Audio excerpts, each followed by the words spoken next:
Hello everyone, बहुत स्वागत है आप सभी का एसकेटी पॉडकास्ट हिट्स आप देख रहे हैं। मैं हूं आपके साथ शालिनी कपूर तिवारी। पीयूष राय के साथ जो हमने पॉडकास्ट किया था उसका पार्ट 1 आप ऑलरेडी देख चुके हैं। आज पार्ट 2 आपके सामने है 2027 को लेकर के क्या उनका नजरिया है। पॉडकास्ट में आप ये भी सुनेंगे कि अपने पिता कृष्णानंद राय की ही तरह, माता अलका राय की ही तरह वो भी विधायक बनना चाहते हैं, इसलिए सियासी बयानबाजी तो नहीं हो रही। ये भी हम उनसे समझेंगे। हमने पूछा है उनसे कि अखिलेश यादव में उन्हें क्या भावी मुख्यमंत्री नजर आता है। उत्तर प्रदेश में बीजेपी की राह 27 में आसान है या मुश्किल है, बहुत से सवाल हैं। सबका जवाब पॉडकास्ट में अंदर आपको मिलने वाला है। लेकिन आगे बढ़ने के पहले हमेशा की तरह रिक्वेस्ट है, सब्सक्राइब नहीं किया है चैनल को अगर अभी तक, तो प्लीज आप सब्सक्राइब कीजिए, पॉडकास्ट को लाइक कीजिए और कुछ भी कहना है तो कमेंट में आप जरूर कह सकते हैं। और चलिए अब आगे बढ़ते हैं, आपको हम मिलवाते हैं। आज पॉडकास्ट में हमारे साथ हैं, जैसे मैंने आपको बताया भी, पूर्व में बीजेपी विधायक अलका राय, उनके बेटे पीयूष राय जी। आपने कहा थोड़ा न्याय मिलना अभी बाकी बचा रह गया है और उसके लिए भी आगे लड़ाई होगी। आपका इशारा अफजाल अंसारी की तरफ है? जी बिल्कुल, इशारा अफजाल अंसारी की तरफ भी है और एक दो जो शूटर्स बचे हुए हैं उनकी तरफ भी है, क्योंकि इसमें एक सेंट्रल एशिया के सबसे बड़े शूटर अतारुर रहमान उर्फ बाबू का भी है, एक विश्वास नेपाली हैं। ये सब अभी पुलिस के अप्रोच से बाहर है, उनके सर्विलांस से बाहर है, लेकिन निश्चित रूप से पूज्य महाराज जी के साथ जो मेरी चर्चा है, जल्द से जल्द न्याय मिलेगी। मैं इसमें समझना ये भी चाहती हूँ, शिव प्रकाश शुक्ला का अगर मैं यहाँ पर जिक्र करूँ, माफिया वो भी, और बड़ा मुझे लगता है ये कहते हैं कि उत्तर प्रदेश में उससे बड़ा तो कोई हुआ नहीं माफिया। और इस तरह की भी खबरें रही हैं कि उसने कल्याण सिंह की भी तथाकथित सुपारी ले रखी थी। कितना सच है कितना झूठ है मैं नहीं जानती। शिव प्रकाश शुक्ला का अगर एनकाउंटर हो सकता है तो मुख्तार अंसारी का क्यों नहीं हो सकता, अतीक अहमद का क्यों नहीं हो सकता? एसटीएफ का गठन कल्याण सिंह जी ने किया, सुपारी कल्याण सिंह जी की जो आपने कहा कि एक कथित है वो हो सकती है। लेकिन मैं अब शिव प्रकाश शुक्ला के बारे में तो नहीं, लेकिन मैं मुख्तार के बारे में ये जानता हूँ कि मुख्तार के खिलाफ या उसके साम्राज्य के खिलाफ क्या पूज्य महाराज जी के आने से पहले सरकारें नहीं जानती थी? मुख्तार अंसारी के खिलाफ सबसे पहले जो सीबीआई जांच हुई 92-93 में कल्याण सिंह जी द्वारा ही हुई थी, जो इसमें रंगूटा जी का उसने अपहरण किया था। ठीक है, कुछ लोगों ने उस समय में अपने ही दल में कुछ लोग थे जिन्होंने परिचय देके उसको बचा लिया, लेकिन वो छोटा सा गुंडा इतना बड़ा माफिया 2017 से पहले तक कैसे बना? किन सरकारों के परिचय में बना? क्यों बना? क्योंकि इन सरकारों का, सपा हो चाहे बसपा हो या कांग्रेस हो, इनके लिए मूलभूत है कि हमें तुष्टीकरण की राजनीति में मुसलमान का हमेशा पक्ष लेना है, गलत सही का फैसला नहीं करना है। और यही अंतर आपको आदरणीय प्रधानमंत्री जी के नेतृत्व में भी देखने को मिलेगा, पूज्य महाराज जी के नेतृत्व में मिलेगा, कि चाहे गरीबी की बात हो तो बिना धर्म और बिना कास्ट के, चाहे माफियाओं का संहार हो तो बिना धर्म बिना कास्ट के, इनके खिलाफ कार्रवाई की बात हो तो बिना धर्म बिना कास्ट के। और आप इसको उठा के देखिए, लोग भले ही कई लोग कहते हैं कि मुख्तार के खिलाफ या मुसलमानों के खिलाफ कार्रवाई होती है, मैं सैकड़ों ऐसे जानता हूं जिसमें जो माफिया, चाहे क्षत्रिय रहे हों, चाहे ब्राह्मण रहे हों, चाहे कोई भी वर्ग के रहे हों, माफिया होना चाहिए। और इस समाज का सबसे खराब व्यक्ति जो रहा है, चाहे किसी भी धर्म समाज का, उसके खिलाफ कार्रवाई पूज्य महाराज जी ने किया है। तो वो एक उनकी सोच है, एक उनकी अपने जीवन में उन्होंने एक इस चीज़ को बना रखा है कि गलत और सही का फैसला पारदर्शिता से और स्पष्टता से समाज के बीच में होना चाहिए। चाहे मैं आदरणीय प्रधानमंत्री जी की बात करूं, चाहे पूज्य महाराज जी की बात करूं, मैं दोनों लोगों की बात करता हूं, क्योंकि पूज्य महाराज जी से अक्सर इन चीज़ों पे चर्चा या उनका मार्गदर्शन मिलता है, तो उनके वाक्यों से ये लगता है कि वो स्पष्ट हैं, वो अपनी नीतियों में स्पष्ट हैं, पारदर्शी हैं, कि समाज में जो भी इस समाज को बांटेगा, चाहे किसी भी धर्म किसी भी जात का होगा, उसके खिलाफ कार्रवाई, कड़ी से कड़ी कार्रवाई होगी। मैं ये मान के चल रही हूँ कि अन्याय अगर आपके साथ, आपके परिवार के साथ हुआ, और आपने खुद बताया कि कैसे मनोज सिन्हा आपके साथ खड़े रहे, राजनाथ सिंह जी आपके साथ खड़े रहे, और इतना हिम्मत, इतना संबल और इतने बड़े लोगों का साथ एक आम लोगों को तो नहीं मिल पाता। लेकिन फिर भी आपको क्या ये लगता है कि आप में और एक साधारण घर के बच्चे में कुछ फर्क है? मतलब मैं सीधा सवाल पूछूं तो वो ये है कि अन्याय आपके साथ हुआ, अन्याय एक दूसरे गरीब के साथ अगर होता तो क्या न्याय एक समान होता? पहले तो मैं ये जानना चाहूँगा कि बड़े घर का क्या मतलब, आपका क्या मतलब, जैसे बड़े घर से क्या? आपके पिताजी विधायक थे। एक देखिए, विधायक होना एक कोई बड़ा घर या छोटा घर का परिभाषा नहीं हो सकती, मेरा मानना है। हाँ, ये ज़रूर मानना है कि विधायक होना एक बड़ी जिम्मेवारी का ज़रूर एक चिन्ह हो सकता है, एक रास्ता हो सकता है। मैं अगर घर की बात करूं तो एक बहुत ही सामान्य, जिसके पूरे घर में, जिसके मेरे बाबा 3 भाई, और 3 भाई में हमारे पिताजी जो बाबा लोग, जो चाचा और पिताजी मिला के 6 भाई हुए। एक बहुत अर्ली एज में जिनकी मृत्यु हो गई। इन सब की पूरी फैमिली में हम करीब 12-13 भाई बहन। इस पूरे में हम लोगों का 40-50 बीघे का जॉइंट फैमिली का शुरू से आज तक चलता आया ये खेती। और जो आपने कहा बड़ा घर, वो थोड़ा सा इसलिए आघात कर गया क्योंकि मेरे पिताजी ने अपने जीवन के कालखंड में 100 रुपये प्रति माह का, मेरे बाबा मतलब मेरे दादा भेजा करते थे। और वो भी मेरे बड़े पिताजी को, क्योंकि मेरे बनारस में हम लोगों के पिताजी की शिक्षा दीक्षा हुई, तो 100 रुपये गाँव से आता था। और मैं अपने जन्म के कुछ वर्ष बाद तक देखा हूँ जब मेरे पिताजी मतलब एक ही कपड़े में या 2 कपड़े में, क्योंकि छोटी बड़ी ठेकेदारी मेरे जन्म के बाद से पिताजी ने शुरू कर दी थी, वो एक ही 2 कपड़ों में अपना पूरा महीना निकालते थे। वो संघर्ष का पीरियड था क्योंकि उस समय छोटी मोटी ठेकेदारी शुरू करना, अपने परिवार के जो उपार्जन के लिए, क्योंकि मेरे एक बड़े भाई भी हैं जो अमेरिका सेटल्ड है, उनकी शिक्षा दीक्षा, क्योंकि मैं भी हो चुका था तो भाई मैं भी 4-5 साल का हो गया तो मेरी शिक्षा दीक्षा, बाकी जो अन्य भाइयों के बच्चे थे उनकी शिक्षा दीक्षा, तो वो एक जीवोपार्जन के लिए ठेकेदारी करना, छोटा मोटा काम करना, इस तरीके की व्यवस्था में लगे थे। लड़ाई जब उन्होंने ली अपने से मजबूत व्यक्ति के खिलाफ, जो समाज को जिस तरीके से वो बांट के अपना काम किए जा रहा था, और वो भी अपने काले साम्राज्य को फैलाया जा रहा था रंगदारी से, लोगों की हत्याएं करके, तब जाके वो बड़ा काम हुआ। बड़ा काम वहाँ हुआ क्योंकि सामने से प्रत्यक्ष से किसी माफिया को इस तरीके से चुनौती देने का कार्य न किसी ने इतिहास में किया था और न अब तक के भविष्य में किसी ने किया है।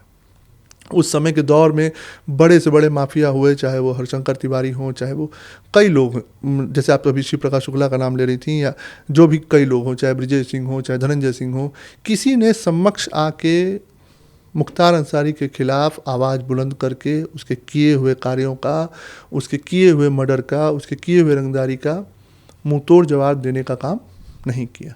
और वो पिताजी ने किया, इसलिए वो बड़े हुए। और बड़ा होना उनके अपने कर्म में निर्धारित था, क्योंकि जब तक आप समाज में आप प्रतिनिधित्व करके ऐसे लोगों के खिलाफ नहीं बढ़ेंगे तो समाज आपके साथ एकजुट नहीं होगा। जब तक आपका वो तपस्या, वो त्याग नहीं होगा, तब तक नहीं बढ़ेगा। मैं सीधे तौर पर ये पूछना चाहती थी कि अगर शालिनी के साथ अन्याय हो तो क्या राजनाथ सिंह मेरे साथ खड़े होंगे? तो क्या योगी आदित्यनाथ मेरे साथ खड़े होंगे?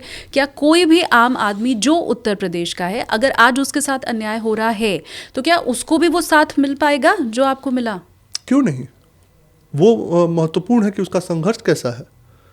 आप एक चीज़ समझिए, मेरे पिताजी विधायक थे, एक राजनीतिक दल भारतीय जनता पार्टी के 2 बार, एक बार चुनाव लड़ चुके और एक बार मौजूदा विधायक थे। राजनाथ जी का सहयोग मिलना एक कार्यकर्ता के रूप में रहा, क्योंकि उन्होंने अपने कार्यकर्ता के नृशंस हत्या पे उन्होंने धरना दिया। मनोज सिन्हा का सहयोग मिलना क्योंकि एक मित्र के रूप में रहा, परम मित्र थे, बीएचयू में एक साथ लोग शिक्षा दीक्षा में, और जो बीएचयू के अपने छात्र राजनीति में एक साथ थे लोग। इनके अलावा चाहे वो मैं मानता हूँ कि जैसे पूज्य महाराज जी का, बड़े महाराज जी का, क्योंकि वो भी भारतीय जनता पार्टी से जुड़े रहे, एक कार्यकर्ता के नाते वो एक संबंध मिला। तो जो आप एक वो लगा रही हैं कि क्या एक इस परिवार को जिस तरीके से लोगों ने खड़ा होके वो दिया, और क्या वो व्यक्ति जो सामान्य परिवार का है उसको इस तरीके से मिल पाएगी माने सुरक्षा, या उस तरीके से आश्वासन, या उस तरीके, तो वो बहुत मायने रखता है कि वो किन लोगों के साथ जुड़ा है। राजू पाल की हत्या होती है, राजू पाल की प्रयागराज में हत्या होती है। राजू पाल के हत्या के उपरांत मायावती जी ने अतीक पे जो भी कार्रवाई करनी करी, ठीक। उसके बाद उनकी जो पत्नी है पूजा पाल, उन्होंने अपने संघर्ष को स्वयं किया। उनका सहयोग में मायावती कितनी रही कितनी नहीं रही वो वही बता पाएंगी। उनके और सहयोग में कौन रहे, मैं निश्चित रूप से कह सकता हूं कि भारतीय जनता पार्टी का कोई ना कोई कार्यकर्ता या कोई ना कोई बड़ा आदमी निश्चित उनके साथ रहा होगा।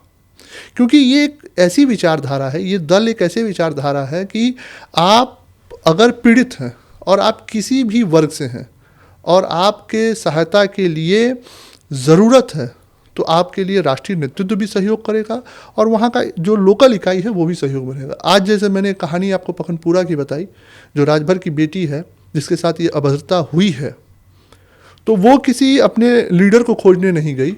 उसकी एक बहन ने मुझे फ़ोन कॉल किया, मैं वहाँ पहुँचा, तो अब मैं भारतीय जनता पार्टी का हूँ और मैं उसके साथ खड़ा हूँ। आज वो केस मुकदमा लड़ रही है, तो आज उसको कोई अगर मुसलमान परेशान नहीं कर रहा है, क्योंकि वो जानता है कि इसके पीछे कोई खड़ा है। अब वो डिपेंड करता है कि आपका संघर्ष जिसके साथ है, तो आप किस मानसिकता के लोगों के साथ है, ये इस पे बहुत निर्भर करता है। और निश्चित रूप से अभी तो मैं नहीं जानता हूँ, लेकिन मैं ये निश्चित रूप से कह सकता हूँ कि आपके संघर्षों में आपके साथ खड़े होने वाले लोगों की मानसिकता बहुत मायने रखती है कि आपके जो संघर्ष हैं वो किस मानसिकता से लेके है और आप किन लोगों के साथ खड़ी हैं, तो आपका सहयोग के बाद। आप इलाके के लोगों का भी साथ दे रहे हैं, उनका भरोसा आपके ऊपर है। योगी आदित्यनाथ के साथ जो आपकी मुलाकात रही उसकी फ़ोटो आपने खुद शेयर किया, अमित शाह के साथ आपकी मुलाकात हो चुकी है, राजनीति में उतरने की ये तैयारी है क्या? देखिए, मैं इसको नकारूंगा भी नहीं और इसमें मैं हाँ भी नहीं कहूँगा। राजनीति की जो परिभाषा है, सबसे प्रथम उसका जो बेस है वो है समाज के हर वर्ग के साथ सामंजस्य, और वो सामंजस्य में समाज के जो सबसे पिछड़े दबे कुचले लोग हैं उनको समाज में उनको आगे लाने की जो भूमिका मेरी होनी चाहिए, अगर मैं उसमें अच्छा काम करूँगा तो वो समाज ही मुझे उठा के कहेगा कि नहीं राजनीति में आइए। क्योंकि राजनीति मुझे समाज को प्राथमिकता रख के करनी है। समाज का मुझे लालच देकर या समाज को मुझे शोषित करके राजनीति नहीं करनी है। और जिस दिन समाज को लगेगा कि मैं उनके किन्हीं भी कष्टों का या उनके किसी भी कार्यों को पूर्ण करने में सक्षम हूँ, तो वो समाज मेरे लिए खुद आगे बढ़ के आएगा। और हाँ, अगर समाज कहेगा और समाज के लोग निकल के आएंगे, वो समाज केवल मैं भूमिहार ब्राह्मण क्षत्रिय नहीं कह रहा हूँ, या मैं वो समाज में हर वर्ग के लोगों को कह रहा हूँ, चाहे वो गरीब पिछड़ा किसी भी जाति धर्म का हो, वो अगर कहेगा कि नहीं भैया आपके प्रतिनिधित्व की ज़रूरत है, तो प्रतिनिधित्व होगा। आपका दिल क्या कहता है, विधायक बनना है? नहीं, दिल मेरा तो ये कहता है कि इतनी इच्छा शक्ति और इतना पुरुषार्थ रहे कि मोहम्मदाबाद की जो लड़ाई है वो मैं पूर्वांचल में जो मेरे पिताजी ने एक मशाल जलाई थी इन माफियाओं के खिलाफ और इन ऐसी मानसिकताओं के खिलाफ, उस लड़ाई को मैं अंजाम तक अपने जीवन काल में पहुंचा जाऊं, बस यही है। अब उसके लिए विधायक बनना है, सांसद बनना है, लेखपाल बनना है, क्या बनना है वो भगवान के हाथ में है। हाँ, वो उस लड़ाई का मैं नतीजा निकाल सकूं, इतना मुझे बस भगवान से चाहिए। तो जब बात हुई थी योगी आदित्यनाथ जी से, तो कुछ कहा था आपने कि आगे मैं ये रूट मैप बना रहा हूँ या मैं भी चाहता हूँ टिकट पाना, ऐसा कुछ आपने बोला उनको? देखिए, मैं एक चीज़ में बहुत बिलीव करता हूँ कि जैसे मेरा और मेरे पिताजी के साथ जो संबंध था, हम लोग कभी दोस्तों की तरह या क्योंकि आप भी एक उस एज ग्रुप से गुजरी होंगी, वो एक संबंध बहुत ही अनुशासन का था। और जैसे एक होता है ना गुरु और शिष्य का जो संबंध होता है कि दिनचर्या से सीखते हैं हम कि क्या संस्कार होने चाहिए, सुबह कितने बजे उठना है, क्या खाना चाहिए, क्या नहीं खाना चाहिए, ये कभी हम लोगों को बताया नहीं जाता था, या हमारे पिता द्वारा या हमारी माता द्वारा। हम लोग उनके अपने रहन सहन से या व्यक्तित्व से सीखते थे। तो मुझे कहीं ना कहीं लगा कि पिताजी के न रहने के बाद जो उनके संस्कार थे या जो उन्होंने अपने व्यवहार मेरे अंदर डाले थे, वो एक व्यवहार जो मैं सबसे मानता हूँ कि मेरी काबिलियत मुझे अपने कर्म द्वारा समाज में रखनी है काबिलियत की पहचान जैसे हीरे की पहचान जौहरी को होती है, वैसे ही काबिलियत की पहचान करने वाले मेरे दल में, चाहे राष्ट्रीय नेतृत्व में आदरणीय प्रधानमंत्री जी हों, चाहे अमित शाह जी हों, चाहे आदरणीय राजनाथ जी हों, उनके नज़र में, और आदरणीय चाहे पूज्य महाराज जी योगी आदित्यनाथ की नज़र में, अगर मेरी काबिलियत की कोई कीमत होगी या मैं वैसा काम अच्छा कर रहा हूँ तो निश्चित रूप से वो लोग मुझे वो मौका देंगे। एक बात। दूसरी बात, कभी भी महाराज जी से मेरी जो वार्तालाप होती है वो कभी भी एक मतलब होता है ना कि एक शिष्य बस गुरु के सामने बैठा है, क्या आशीर्वचन मिले, क्या करना है और उस रास्ते को कैसे सुगम बनाने का वो दिशा निर्देश मिले, बस वही मैं लेता हूँ। मैं अपने तरफ से कभी अपनी इच्छा जाहिर नहीं करता हूँ, क्योंकि मैंने कहा ना, अगर मेरी काबिलियत होगी और वो मेरे नेतृत्व में है कि वो मेरी काबिलियत पहचानेगी, और अगर मेरी काबिलियत उनको जैसी मेरी ज़रूरत होगी वो वैसा उसका निर्वहन लेंगे। हम हमेशा देखते रहे हैं कि जो पूरा इलाका है, मोहम्मदाबाद सीट की अगर मैं बात करूं, कभी आपकी माता जी वहाँ से विधायक होती हैं, कभी अंसारी परिवार का कोई वहाँ से विधायक हो जाता है। अब एक बार फिर जब उत्तर प्रदेश में चुनाव की तैयारी है, तो मैं ये समझना चाहती हूँ कि क्या चुनावों के वक्त वैसे भी राय परिवार और अंसारी परिवार के बीच में क्या अदावत उभर ही जाती है? क्या आप लोगों के बीच की टसल वो हमेशा ही क्या दिखाई देती है, क्या रहता है? जी देखिए, एक तो ये समझ लीजिए कि जो ये दो परिवार की नहीं, ये दो मानसिकताओं की लड़ाई है। मैं आपके पॉडकास्ट के माध्यम से अपने आपके सारे व्यूवर्स को बताऊं, ये कभी भी दो परिवार की लड़ाई नहीं रही है। परिवार का दूर दूर से कोई लेना ही देना नहीं। ये हमेशा से उस मानसिकता के खिलाफ लड़ाई रही है जो समाज में भ्रम फैला के ये बताता है कि हमने इस समाज को दिया है, जबकि इस समाज का सबसे ज़्यादा शोषण उसी वर्ग ने किया है। एक। दूसरी, देखिए, मैं अपने व्यक्तिगत रूप से मैं ये मानता हूँ कि अगर आपके जीवन में पारदर्शिता नहीं है, आपके विचार का, आपके कामों का, और उस कामों को करने के लिए, उस कर्म को करने के लिए वो पुरुषार्थ नहीं है, कहीं ना कहीं अगर छल कपट है, तो वो जनता सबसे पहले महसूस कर लेती है। तो जैसे आपने कहा ना, वो टसल, वो विरोध एक गांव के छोटे से इलाके से लेके पूरे पूर्वांचल से लेके उत्तर प्रदेश में हमेशा उनका रहता है। हम भी करते हैं, वो भी करते हैं। ऐसा नहीं होता है कि चुनाव के टाइम पे बहुत पीक हो जाता है। हाँ, चुनाव के टाइम पे सिचुएशंस बहुत गंभीर हो जाते हैं दोनों तरफ। हम लोगों को, जैसे अभी तक पिछले दोनों तीनों चुनाव से हमें भी नज़रबंद किया जाता है, उन्हें भी नज़रबंद किया जाता है, क्योंकि उस समय पीक सिचुएशन हो जाती है एग्रेशन का, लड़ाई का, झगड़ा का, ऐसा होता है। लेकिन क्योंकि मेरे कामों का जो स्पष्टता है, जो उनका विरोध का स्पष्टता है, उनके खिलाफ जो मेरा विरोध है वो मेरा 5 साल रहता है, तो एक ऐसा सिचुएशन लगता है कि कभी भी कुछ भी हो सकता है। मोहम्मदाबाद में कभी भी कुछ भी हो जाएगा, कभी इधर से कुछ ना हो जाए, कभी उधर से कुछ ना हो जाए। अब स्थिति ये है कि वो लोग अपने, भाई एक जन सांसद है, उनके भतीजे विधायक हैं, इन दोनों लोगों का समाज सेवा से कभी ना ताल्लुक़ रहा है और ना करना है। आज मोहम्मदाबाद के क्षेत्र की जितनी विकट समस्याएं रोड की है, वो तो पूज्य महाराज जी की सरकार है, और महाराज जी का थोड़ा सा मतलब आशीर्वाद मेरे ऊपर है कि रोडों की समस्याओं का हल होता जा रहा है। नहीं तो अपने प्रस्ताव पे एक न रोड, न कोई विकास की कोई परियोजना, न मूलभूत सुविधाओं गरीब तक पहुंचाने का कोई रोड मैप नहीं है उन लोगों के पास। हाँ, पूर्व के किए हुए कामों पे टिप्पणियाँ जरूर इनके चलते हैं। जैसे पूर्व में आदरणीय मनोज सिन्हा जी जब मंत्री थे, तो उन्होंने रेल कम रोड ब्रिज दिया, उस पर टिप्पणी होगा कि यहाँ तक था, वहाँ तक क्यों नहीं हुआ। अभी कुछ दिन पहले आपने भी इंटरव्यू में सुना होगा। तो निश्चित रूप से दूसरे के काम पे क्या कमियां हैं वो उनके द्वारा हमेशा गिनाया जा सकता है, लेकिन अपने क्या किए हुए काम हैं उनकी गिनती आज तक नहीं होगी। और सोचिए, वो अपने काम की जो उद्घाटन करते हैं 1 साल के अंदर या 2 साल के अंदर, यदा कदा कभी करते हैं, वो उन रोडों का उद्घाटन करते हैं जो प्रधानमंत्री ग्राम सड़क योजना होती है, जो कि हर सांसद को दी जाती है। ये आदरणीय प्रधानमंत्री जी द्वारा हर सांसद को ये रोडें दी जाती हैं कि अपने यहाँ से प्रस्ताव भेजें कि जो 5 रोड 6 रोड आप चाहते हो कि प्रधानमंत्री ग्राम सड़क योजना का मरम्मत या निर्माण कराया जा सके। ये केवल इनकी पूरे 5 साल के अपने कार्यकाल की सबसे बड़ी उपलब्धि वही प्रधानमंत्री ग्राम सड़क योजना होती है। और ये अपनी तुलना करते किससे हैं? उस व्यक्ति से जिसने केवल एक ही प्रोजेक्ट 3600 करोड़ का रेल कम रोड ब्रिज, जो पूरे इतिहास में आज तक नहीं हो पाया था, जो ताड़ीघाट दिलदार नगर को मऊ की तरफ से जोड़ने का जो गंगा जी पे था, वो आज तक नहीं हो पाया था। उस व्यक्ति आदरणीय मनोज सिन्हा जी ने जब वो काम किया तो आज उस पर टिप्पणी करने का उनको हक मिल जाता है। क्यों? क्योंकि वो सांसद है। अपने कार्य गिनाने को उनके पास है नहीं। मुझे तो लगता है कि जितना उन्होंने अपने 3 साल 4 साल के 2024 2 साल में जो, या इससे पहले भी वो सांसद थे, 5 6 7 साल में जो जितने रोड उन्होंने बनाए होंगे उतने तो आदरणीय मनोज सिन्हा जी ने सामुदायिक शौचालय बना दिया होगा अपने उसमें।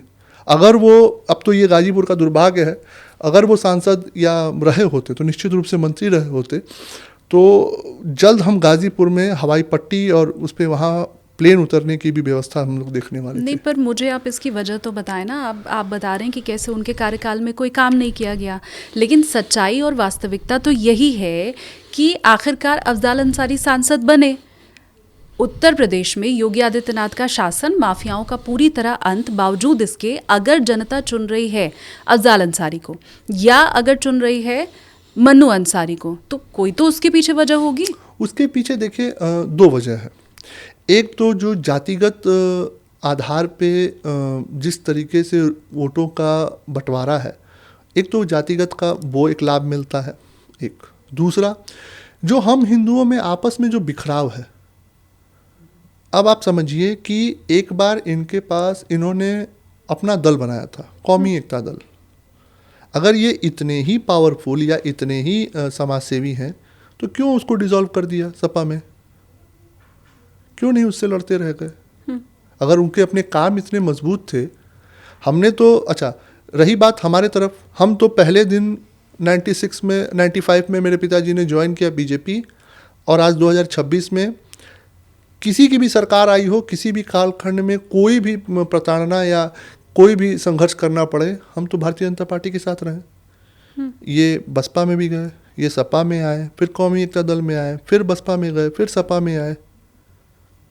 पार्टियां बदलना देश में अपराध नहीं है, पर क्या विचारधारा ऐसे कैसे तय होगी? इस देश में अगर युवा पूछे, मुझसे पूछे कि आपकी क्या विचारधारा है, तो मैं कहूँगा कि मेरी पार्टी मेरी विचारधारा है। आप मेरी पार्टी उठा के देख लीजिए। विचारधारा का तो मुझे लगता है हमें जिक्र ना ही हम करें पॉडकास्ट में तो बेहतर होगा। कितने कांग्रेसी ऐसे हैं जो बीजेपी में आए हैं, समाजवादी पार्टी के नेता बीजेपी में आए हैं, तो इनकी अगर कोई अलग विचारधारा थी तो बीजेपी को लेना ही नहीं चाहिए इन्हें। लेकिन आप ये भी समझिए ना कि अगर रावण का अंत करना है तो विभीषण तो चाहिए ही। कौन है विभीषण? अब ये मेरे ऊपर के नेतृत्व बताएंगे। नहीं, आपने एक इंटरव्यू में एक बयान भी अभी कुछ महीनों पहले ही दिया, मेरे ख्याल से 8-9 महीने पहले का आपका ये बयान है, जिसमें आपने ये कहा कि रावण का अंत होता है तो निश्चित तौर पर रामराज की स्थापना होती है। ये आपके कहे गए शब्द हैं। मैं इसमें समझना ये चाहती हूँ कि रावण कौन है, राम कौन है? जो शक्तियाँ इस देश को विखंडित कर इसकी संप्रभुता और अखंडता को बर्बाद करना चाहती है, जो यहाँ के युवाओं को बरगला के इस देश के अंदर अस्थिरता लाना चाहती हैं, वो रावण है। राम वो जो इसकी अखंडता को बना के रखे, जो इसकी संप्रभुता को बना के रखे। कौन है? नहीं, ये कौन नहीं है, ये विचार है। ये विचार आप में भी हो सकते हैं, आप किसी दल से नहीं हैं, ये विचार है। आप टैक्स पेयर हैं तो आपके अंदर एक राम की भावना है कि मुझे इस देश में अगर अच्छाई देखनी है तो मुझे टैक्स पे करना है।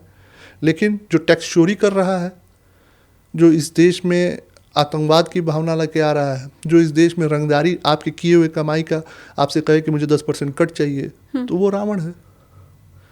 अखिलेश यादव में आपको राम नजर आता है या रावण? पाप के किए हुए कार्यों, संस्कारों और व्यवहारों का अनुसरण उनका बेटा करता है। चाहे मेरे पिता का मुझे करना है, जो व्यवहार, संस्कार या जो कर्म है, जो उनके जो इच्छा है उसको पूर्ति करने का हमें करना है। और उसको हम कितने अच्छे से निभा पा रहे हैं उसकी अपने दल से, अपने समाज में हम उसकी इच्छाएं कितनी पूरी कर पा रहे हैं, उसको भी हमें ही देखना है। अब ये अखिलेश यादव कर पा रहे हैं, नहीं कर पा रहे हैं, इसका मूल्यांकन वो करेंगे, उनके दल के लोग करेंगे। लेकिन मेरे लिए ये बहुत महत्वपूर्ण है कि एक धर्म को केंद्र में रख के जो हम कहते हैं कि नहीं तुष्टीकरण की राजनीति हो रही है, तो मेरे दल ने तो, आदरणीय प्रधानमंत्री जी ने शुरू में कहा कि हम तुष्टीकरण की नहीं, हम संतुष्टीकरण की राजनीति करेंगे। वहाँ शालिनी जी भी आएंगे तो संतुष्ट होकर जाएंगी, वहाँ पीयूष राय भी आएंगे तो संतुष्ट होकर जाएंगे। वहाँ जो व्यक्ति इस देश को सर्वोपरि रखते हुए काम करे और अपने जिम्मेदारियों का निर्वहन करे, वो संतुष्ट होकर जाएगा। तो अब इसमें हम और आप दोनों शिक्षित लोग हैं, रावण राम स्वयं खोजते रहे। ये सवाल मैंने आपसे इसलिए किया क्योंकि कुछ दिनों पहले मैंने विक्रम सिंह जी, जो कि उत्तर प्रदेश के पूर्व डीजीपी रहे हैं, उनका जब पॉडकास्ट किया तो मेरे पॉडकास्ट में उन्होंने ये बात कही है कि मुलायम सिंह यादव की राजनीति और अखिलेश यादव की राजनीति में ज़मीन आसमान का फ़र्क है। पिता से जो गलतियाँ हुई या अपने शासनकाल में जो भी उनके कार्य थे, मुख्तार अंसारी जैसे लोगों को, या मैं कहूँ अतीक अहमद जैसे लोगों को आगे बढ़ाने का काम जो उन्होंने किया, उससे कन्नी काटते हुए अखिलेश यादव दिखाई दिए हैं, ऐसा उन्होंने स्पष्ट तौर पे कहा पॉडकास्ट में। इसलिए ये सवाल मैंने आपसे पूछा कि क्या आप भी ये फ़र्क देख पा रहे हैं? क्या आपको भी नज़र आ रहा है कि पिता और पुत्र की राजनीति में बहुत फ़र्क है? देखिए, मैं जैसा कि आपने पूर्व डीजीपी साहब का नाम लिया, उनका एक नज़रिया हो सकता है क्योंकि वो उम्र में भी काफ़ी हैं और अनुभव में भी मुझसे बहुत आगे हैं। लेकिन मैं जिस जगह पे खड़ा हूँ, मुझे कोई अंतर नहीं दिखता। अखिलेश जी में अगर उसी तरीके की भावना, जैसे आपने कहा कि अतीक को साइडलाइन करना या मुख्तार को साइडलाइन करना, तो वो साइडलाइन कैसे साइडलाइन होता है कि जब एक मुख्तार को छोड़ के बाकी सब लोग सपा में हैं, अतीक को छोड़ के उनके पूरे परिवार के सारे लोग सपा में, ये कैसा साइडलाइन है? साइडलाइन ऐसा होता है कि मुख्तार सोच के भी कभी भारतीय जनता पार्टी में भी नहीं आ सकते थे, वो चाहें भी तो नहीं आ सकते। मुख्तार के जितने गुर्गे हैं वो चाहें तो भी भारतीय जनता पार्टी में नहीं आ सकते हैं। ये होता है साइडलाइन। आज पीयूष राय भारतीय जनता पार्टी में है और सामाजिक कोई कुकृतियों को पालें या समाज के खिलाफ कोई कार्य करें, तो पीयूष राय में इतनी हिम्मत नहीं होगी कि वो जाके कह पाए कि मुझे पार्टी में ले लीजिए। तो ये एक विचार होती है। विचार ऐसा हो जिसमें कहना ना पड़े कि मैंने साइडलाइन कर दिया। विचार ऐसा हो कि सामने वाला व्यक्ति सोच भी ना पाए कि भाई मैं उस विचारधारा में तो जा ही नहीं पाऊंगा, वहाँ तो मेरी कोई पूछ ही नहीं है। ये होता है साइडलाइन करना। कांग्रेस में रहे, अपना मतलब कांग्रेस के सपोर्ट से चुनाव लड़े, समाजवादी में रहे, ऐसे मान लीजिए कभी एक ऐसा समय भी आया कि जो धुर विरोधी थे अजय राय, उन्होंने इनसे सपोर्ट ले लिया, आज प्रदेश अध्यक्ष है कांग्रेस के। जबकि मेरा ये मानना है कि जब आप समाज में होते हैं और सक्षम व्यक्ति होते हैं, क्योंकि जैसे आपने कुछ देर पहले एक उदाहरण दिया ना कि सामान्य व्यक्ति को कैसे मदद मिलेगी अगर ऐसे अपराधियों से कोई उलझ जाए, तो कैसे कोई खड़ा रहेगा। तो यहीं पे उदाहरण मिलता है कि देखिए, जब आप सक्षम हैं और आप सक्षम व्यक्ति हो के अगर अपराधियों के खिलाफ आवाज़ बुलंद नहीं करेंगे, तो गरीब और कुचला तो ऐसे ही दब जाएगा कि जब ये लोग नहीं लड़ पा रहे हैं और सपोर्ट ले रहे हैं मुख्तार का, प्रधानमंत्री उस समय नरेंद्र मोदी जी, आदरणीय प्रधानमंत्री जी चुनाव लड़ रहे थे, तो जिस व्यक्ति ने उनके भाई की हत्या कर दी, उसका सपोर्ट निमित्त केवल एक लोकसभा का चुनाव जीतने के लिए ले लिया, तो गरीब कैसे उनके पास जाएगा कि मुख्तार कल हमको परेशान किया, या कोई भी फला बाहुबली मुझे परेशान किया है, मुझे आपसे मदद चाहिए, वो कभी कोई कर पाएंगे? कभी नहीं कर पाएंगे। वो अपने आप को समाज में कैसे कहेंगे कि जिस व्यक्ति ने मेरे भाई को हत्या की, मैं आज उसके सपोर्ट से प्रधानमंत्री जी के खिलाफ लड़ा हूँ, तो मैं किसी गरीब के को मदद करूँगा, या मैं किसी गरीब के उसकी गरीबी के उन्मूलन के लिए कोई बाहुबली उससे रंगदारी मांगे या उसका ज़मीन हथियाए, तो मैं उसके साथ खड़ा रहूँगा। ये वो कभी समाज में स्थापित ही नहीं कर पाएंगे। जब अपने भाई के हत्यारे के साथ हो गए तो दूसरे को कैसे स्थापित करेंगे? तो यही चीज़ है, यहीं पे मानसिकताओं का अंतर आता है, और यही राम और रावण का अंतर है। इसको समझना हमें और आपको। 2027 के विधानसभा चुनाव में टिकट का दावेदार कौन रहने वाला है आपके परिवार से? आपकी माता जी अलका राय या फिर आप?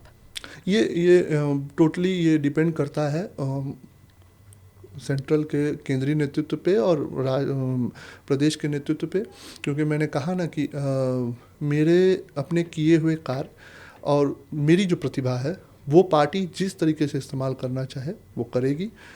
चुनाव का गणित अलग होता है। जैसे अभी आपने कुछ देर पहले पूछा कि अफजाल अंसारी चुनाव जीत जा रहे हैं, तो चुनाव जीतना और हारना एक गणित का खेल है, जातियों का समीकरण का खेल है। जिस मोहम्मदाबाद में ओबीसी एससी मुसलमान मिला के करीब 1.5 लाख वोट हैं, और जहाँ सवर्ण करीब करीब 60,000 या 50,000 60,000 ही वोट पोल होते हैं। वोट पोल की मैं बात कर रहा हूँ, करीब 2,40,000 वोट पोल होते हैं। तो 60,000 65,000 सवर्ण है और बाकी अन्य मतलब ओबीसी एससी मुसलमान मिला के लगभग 1.5 लाख वोट है। और वहाँ जनता अगर हमें 96,000 97,000 वोट देती है, जिसपे हम हार जाते हैं केवल एक वजह से कि राजभर जो एक हमारे यहाँ बड़ी आबादी का है, उनका हमारे से गठबंधन नहीं था और मात्र उतने ही वोट से मैं हारता हूँ, तो मैं ये हार नहीं, मैं ये गणित का कैलकुलेशन का मिस्टेक मानता हूँ। और ये गणित का खेल है। कभी आज अगर चुनाव हो तो वहाँ मैं जानता हूँ कि मैं निश्चित रूप से जीत जाऊँगा, मुझे वो नहीं हरा पाएंगे। वो कोई भी तिकड़म या चाल या भ्रम या कोई भी माया फैला ले नहीं हरा पाएंगे, क्योंकि राजनीति में जो ये समीकरण हैं ये बहुत मायने रखते हैं। लेकिन सांसद हो जाना या समीकरण में आप प्लस हो गए तो ये मायने नहीं रखता कि आपकी मानसिकता अच्छी हो गई, क्योंकि समाज में दोनों चीज़ों का वैल्यू होता है, मानसिकता का और समीकरण का। आप चुनाव जीत सकते हैं, लेकिन मानसिकता में आप कभी ये स्थापित नहीं कर पाएंगे कि आप मनोज सिन्हा जैसे विकास पुरुष से अपनी तुलना कर लें। आप चुनाव जरूर जीत सकते हैं, पर मनोज सिन्हा जी के विकास का और विकास किए हुए कार्यों का आप न मूल्यांकन कर पाएंगे, न उनके किए हुए कामों का 10% आप अपने जीवन के काल में जितने दिन आप रहे हों अफजाल अंसारी, उतना काम करा पाएंगे। ये अंतर होता है। वैसे तो हम अपने माता पिता की कभी बराबरी नहीं कर सकते, बच्चा चाहे कितना भी बड़ा हो जाए, पर फिर भी मैं आपसे ये समझना चाहती हूँ कि क्या आपकी माता जी ने विधायकी के जितने गुर होते हैं वो सब क्या आपको सिखा दिए हैं, या आपने उनको देख के क्या सीख लिया है? क्योंकि जैसा अभी आपने कहा कि पिछली बार के चुनाव में भले उनकी हार हो गई है, लेकिन मामूली अंतर आप उसे मान रहे हैं। मेरे ख्याल से 15-18 हज़ार वोट कुछ थे, हाँ, जिससे अलका राय की आपकी माता जी की हार हुई थी। तो मैं ये समझना चाहती हूँ कि अगर वो विरासत आपको मिली है तो क्या आपने सीख भी लिया है विधायकी का सारा गुर? देखिए, अब मेरा व्यक्तिगत रूप से मानना है कि जो गुण होते हैं ना, वो गुण आपके जो संस्कार हैं और आपके जो व्यवहार है जनता के प्रति, वो आपके परिवार से आपके अंदर निहित चले आते हैं। ठीक है, आप उसमें जितना दिखावटीपन, जितना आप उसको भ्रम में रखेंगे ना, और समाज के सामने आप स्पष्ट नहीं रहेंगे, तो आप हमेशा उलझे हुए रहेंगे। विधायक बन सकते हैं, नहीं बन सकते हैं, ये एक अलग मुद्दा है। पर मैंने कहा ना, मेरे जीवन का लक्ष्य विधायक बनना, सांसद बनना या यही एक निमित्त मात्र यहीं तक नहीं है। और मैं हर युवा से कहता हूं कि जो इस राजनीति में आते हैं, अपना लक्ष्य किसी पद को लेके ना आए, वो एक उस मानसिकता को पकड़ के लेके आए कि जिस मानसिकताओं से एक मानसिकता ऐसी है जो इस देश को बांट रही है, तोड़ रही है, ख़त्म कर रही है, और एक मानसिकता है जो इस देश को जोड़ने में, सबको एक साथ लाने में लगी है। तो हम उसको सही से चुने, उसमें सही गलत का फैसला करें। और मेरा मानना है कि अगर मैं स्पष्ट हूँ अपने किए हुए, अपने कर रहे जो कार्य हैं या जनता की जो सेवा है उसमें अगर मैं पारदर्शी हूँ, जनता के किसी भी कार्यों में अपनी स्पष्टता को बरकरार रख रहा हूँ और पुरुषार्थ जिंदा रहे अगर मेरे अंदर, तो निश्चित रूप से जनता मुझे स्वीकारेगी। और मैंने अपने पिता से यही गुण सीखे हैं कि एक तो हमेशा विरोध अपने से मजबूत आदमी का होना चाहिए। कभी गरीब समकक्ष व्यक्ति के किए हुए कार्यों का न उस पर कोई बहुत चिंता करनी चाहिए, क्योंकि वो निश्चित रूप से अपनी मजबूरियों का वो वैसा कार्य कर सकता है। लेकिन अगर कोई सक्षम व्यक्ति ऐसा कार्य कर रहा है जो किसी को लूट रहा हो, रंगदारी कर रहा हो, हत्या कर रहा हो, उसका विरोध होना चाहिए और समाज में खुलकर विरोध होना चाहिए, भले आपके पक्ष में एक भी व्यक्ति ना हो।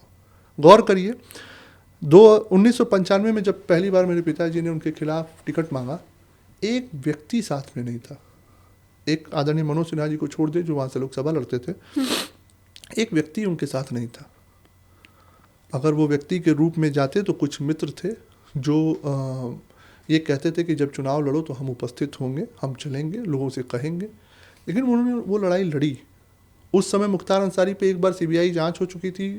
रुंगटा जैसे इतने बड़े जो कोयला के भी व्यवसायी थे और विश्व हिंदू परिषद के भी मेंबर थे, उनकी हत्या का आरोप लग चुका था, एक चर्चित नाम हो चुका था। उसके खिलाफ उन्होंने आवाज़ बुलंद की, जबकि उस समय बहुत बाहुबलियों का नाम चलता था, किसी ने आवाज़ नहीं बुलंद की। तो जो भी व्यक्ति आपके समक्ष खड़ा हो, उसके किए हुए कार्यों का अगर विरोध करना है तो वो उसके मुख पे होना चाहिए, उसके सामने होनी चाहिए। पीठ पीछे तो लड़ाइयाँ बहुत लड़ते हैं, बंद कमरों में समझौते भी बहुत होते हैं, लेकिन इससे न जनता को सरोकार है।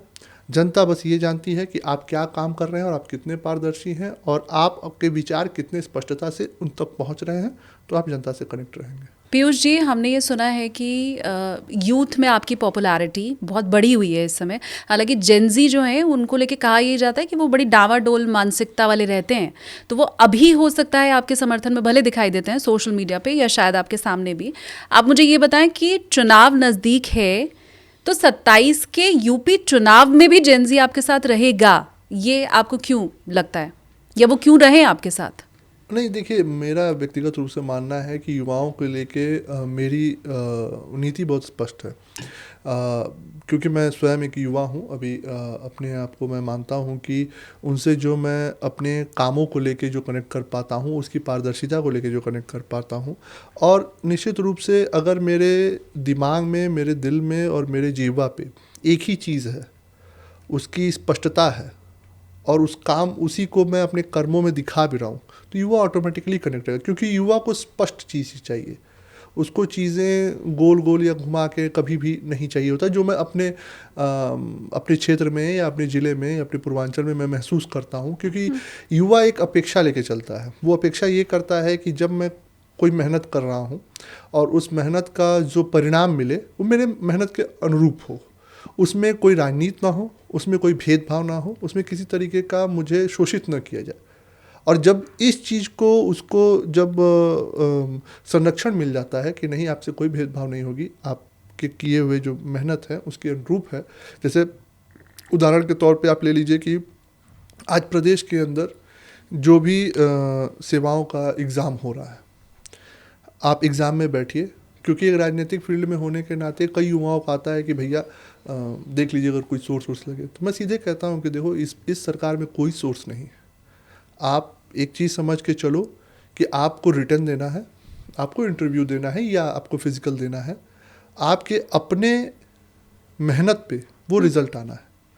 अगर मैं जाके किसी से कहूँ, क्योंकि लोगों को ये लगता है या युवाओं को ये लगता है कि भैया 2 लाइन यहाँ कह देंगे या एक वहाँ उनसे कह देंगे तो मेरा हो जाएगा। पर मैं ये कहता हूँ, मैं उनको ये समझाता हूँ कि मैं ये तुम्हारे साथ करूँगा तो किसी न किसी के साथ मैं अन्याय करूँगा। तो वो युवा समझता है, वो युवा ये समझता है कि नहीं, कम से कम भैया ने साफ साफ बता तो दिया कि मेहनत करोगे, परिणाम उस अनुरूप लाओगे, तो तुम्हारे सिलेक्शन में तुम्हारी जात नहीं खोजी जाएगी और तुम्हारा धर्म भी नहीं खोजा जाएगा। तुम मुसलमान हो तो भी सेलेक्ट, अगर अपने परिश्रम से आ रहे हो तो सेलेक्ट हो गए, तुम हिंदू हो तो भी सेलेक्ट हो गए, तुम यादव हो, क्षत्रिय हो, बाभन हो, हरिजन हो, जो हो, तुम अगर अपने अनुशासन से, अपने मेहनत से जो परिणाम ला रहे हो, उस अनुरूप तुम्हारा सिलेक्शन होगा। और वो केवल और केवल योगी जी के विश्वास से ही हो पाया है, कि उन्होंने ये विश्वास दिलाया है पूरे सर्व समाज में। तो उसका ये नतीजा हम सबको देखने को मिल रहा है कि युवाओं में एक, मुझे लगता है कि युवा शायद इसी वजह से मुझे मानते हैं, और क्या कारण है वो तो अब आप युवाओं के बीच में जब जाएंगे तब समझ में आएगा। आप पॉडकास्ट में लैंडिंग की तरफ आगे बढ़ते हुए ये मेरा आखिरी सवाल आपसे, कि क्या आपको लगता है 27 में अगर सरकार बदली उत्तर प्रदेश में, बीजेपी की जगह किसी दूसरी पार्टी की सरकार बनी, योगी आदित्यनाथ की जगह कोई दूसरा चेहरा मुख्यमंत्री बना, तो वो जो पुराना नेक्सस था, वो जो माफिया राज था, वो जो जंगल राज था, आपको लगता है 2027 में भी लौट सकता है? एक तो हम लोग ये एकदम दिमाग से निकाल दें कि योगी जी का सरकार बदलने वाली है, ये सवाल ही नहीं उठता है। ग्राउंड पे हम लोग काम कर रहे हैं, और मुझे यहाँ तक भरोसा है कि जितनी पिछली बार सीटें आई थी उससे बढ़ के सीटें 2027 में आने वाली है, आदरणीय प्रधानमंत्री जी और अमित शाह जी के नेतृत्व में, पूज्य महाराज जी के नेतृत्व में। लेकिन आपने एक प्रश्न पूछा, वो नेक्सस लौट सकता है। देखिए, इसमें मैंने कहा ना, विभीषण, रावण की अगर ख़त्म करना है उस विचार को तो कुछ विभीषणों की ज़रूरत पड़ती है। लेकिन वो विभीषण भी हमारे यहाँ जो मौजूद हैं उनकी एक विचारधारा नहीं है। वो इतने डरपोक हैं, इतने सहमे हुए हैं कि अपने ज़रूरतों के हिसाब से आज इधर है, कल उधर हो जाएंगे, ठीक है। लेकिन वो एक चीज़ वो भी जानते हैं कि मैं इधर हूँ तो हुई सेफ हूँ, क्योंकि वो ये जान रहे हैं कि पूज्य महाराज जी की सरकार नहीं जाने वाली है और वो तब तक यहाँ रहेंगे जब तक महाराज जी रहेंगे, क्योंकि उनको इसका भी डर है कि महाराज जी की अगर तिरछी नज़र पड़ी तो कहीं विभीषण भी इस रावण की लड़ाई में कहीं दिक्कत ना हो जाए। तो ऐसे विभीषणों की पहचान महाराज जी को भी है और निश्चित रूप से ये कहीं प्रश्न नहीं उठता है कि ये सरकार बदलने वाली है।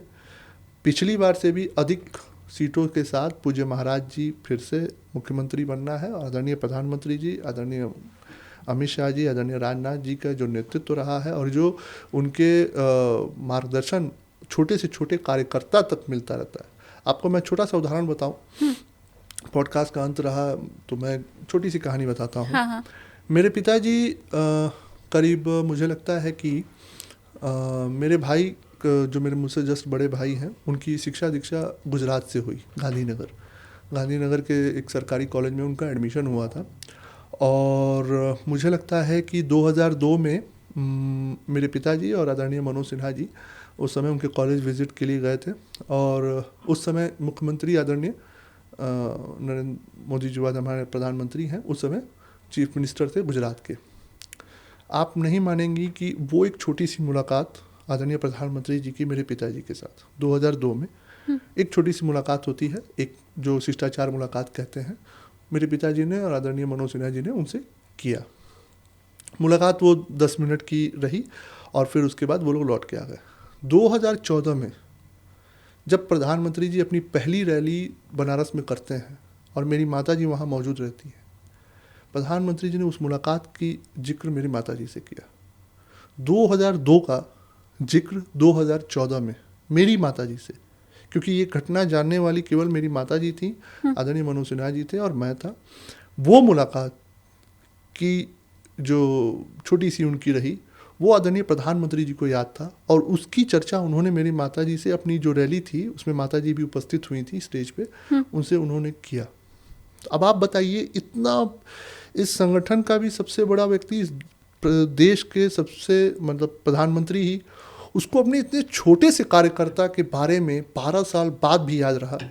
तो अब आप अभी बात कर रही थी कि आपको लड़ना है, नहीं लड़ना है, आपको क्या करना है। तो अब आप खुद सोचिए कि जब इतने बड़े व्यक्ति को अपने छोटे से कार्यकर्ता के बारे में अगर पता है तो वो हर किसी के बारे में उनको जानकारी है कि किसको कौन सी जिम्मेवारी कब कब कैसे कैसे देनी है। ठीक। तो ये इस पार्टी की खूबसूरती है। ज़रूर कभी कभी कुछ लोगों को लगता है कि मैंने इतना मेहनत किया, मुझे आज ही हो जाना चाहिए, मुझे कल ही हो जाना चाहिए। लेकिन एक होता है ना कि भगवान जब देता है तो सही समय पे देता है। तो इतना भी भरोसा होना चाहिए समाज में भी, युवाओं में भी, कि ये पार्टी इस देश के लिए सब कुछ न्यौछावर करती आई है और करेगी और इस देश को सर्वप्रथम रख के काम कर रही है। तो निश्चित रूप से हर व्यक्ति का, चाहे वो कार्यकर्ता हो और चाहे इस देश का जनमानस हो, उसके हर छोटे बड़े बिंदुओं को वो ध्यान में रख के उस पर काम करेगी। तो मैंने ये फैसला हालांकि जनता के ऊपर ही छोड़ दिया। मैं चाहूँगी आप कमेंट करके बताएं। पीयूष जी तो बहुत कॉन्फिडेंट दिखाई दे रहे हैं कि 2027 में भी योगी आदित्यनाथ की ही सरकार बनने वाली है और पिछली बार से ज़्यादा वोट आने वाले हैं। लेकिन आप मुझे कमेंट करके बताओ कि आप क्या सोच रहे हो और किधर का रुझान आपका है। हालांकि चुनावों में अभी बहुत वक्त है। बहुत शुभकामनाएं मेरी आपको। जिस दिशा में आप आगे बढ़ रहे हैं वो और ज़्यादा आप मोटिवेशन के साथ आगे बढ़ें, आपको और संबल मिले। रास्ते मुझे लगता है बहुत आसान आपके लिए अभी भी नहीं है, कुछ मुश्किलें, कुछ कठिनाई ज़रूर हैं, लेकिन उन सबको पीछे छोड़ते हुए आप ऐसे ही आगे बढ़ते रहें। मेरी बहुत सारी शुभकामनाएं आपको। धन्यवाद शालिनी जी, बहुत बहुत धन्यवाद। Thank you so much.